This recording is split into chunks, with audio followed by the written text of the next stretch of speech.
This is a special guest here joining us for Primetime Local News today. We have Robert J. Sawyer, Canadian author. Thank you so much for taking the time to speak with us today, Robert. My pleasure, Shelby. Thank you for having me.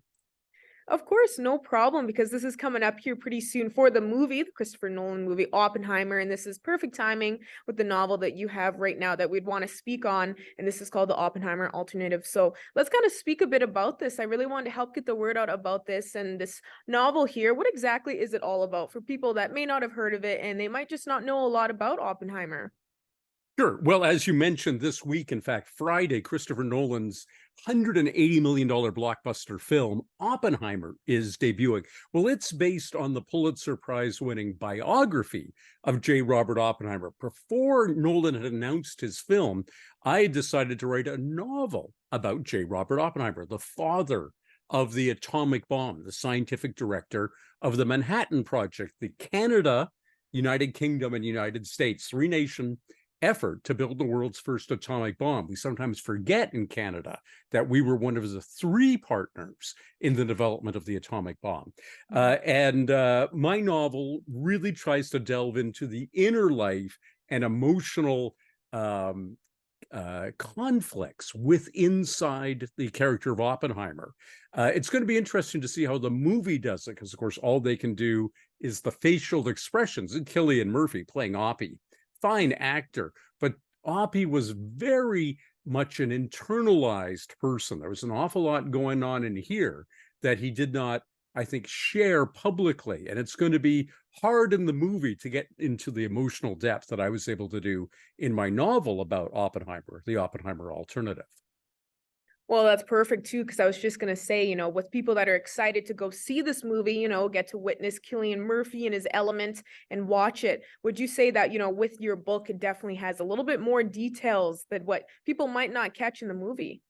Oh, absolutely. I spent 2 years researching this book before I wrote the first word. And I've been lucky enough that, for instance, Martin Sherwin, who wrote the biography that Nolan's film is based on, praised my book. We have a quote from him on the front cover.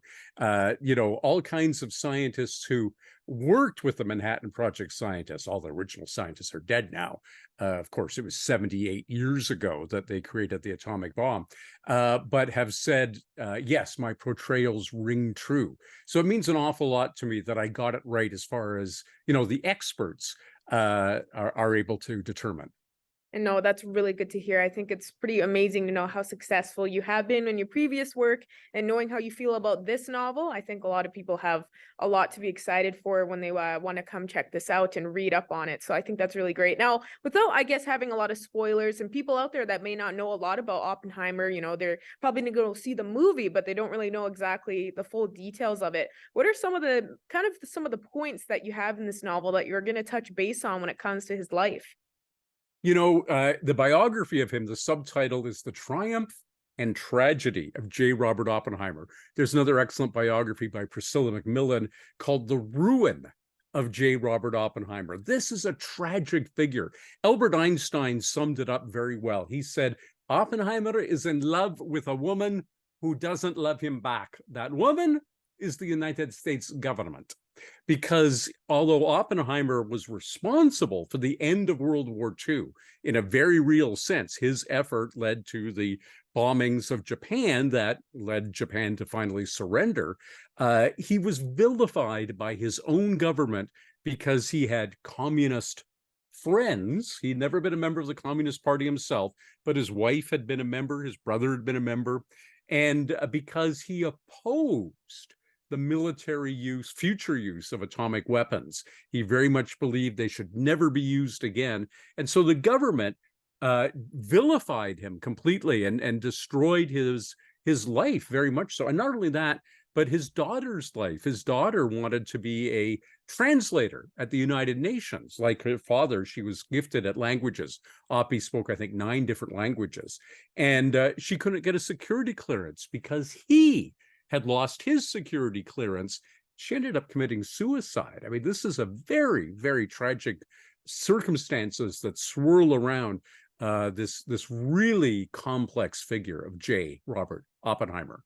On every aspect, the readers and the viewers for watching the movies, they're gonna love this story. So I think it's really great that you have this coming out. Thank you so much. You know, you don't have to read my book in one sitting, whereas it's a 3-hour movie Yeah. that you had to go to Oppenheimer, the movie. You know, Oppenheimer, the movie, Nolan has announced that using no CGI, but real explosions, he's recreated the atomic blast that occurred at the Trinity test site, which was the largest atomic bomb blast ever. The ones on Hiroshima and Nagasaki didn't end up being quite as big as the original test. Nobody has ever viewed that spectacle with unaided eyes and lived. The people who were bombed in Hiroshima and Nagasaki, of course, mostly died. The ones who were close enough to see the bomb all died.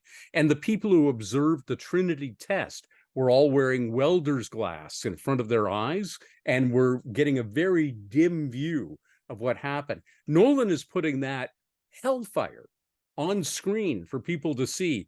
Whether they're going to choose to want to see that in IMAX, for all things, for their summer entertainment remains to be seen. But I'm going to be there, and I'm going to watch with interest to see Nolan's film and see if he does justice to what I tried to tackle as well in the Oppenheimer alternative.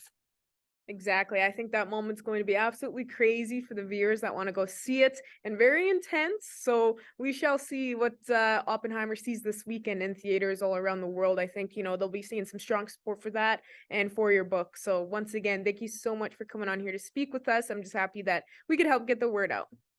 Thank you, Shelby.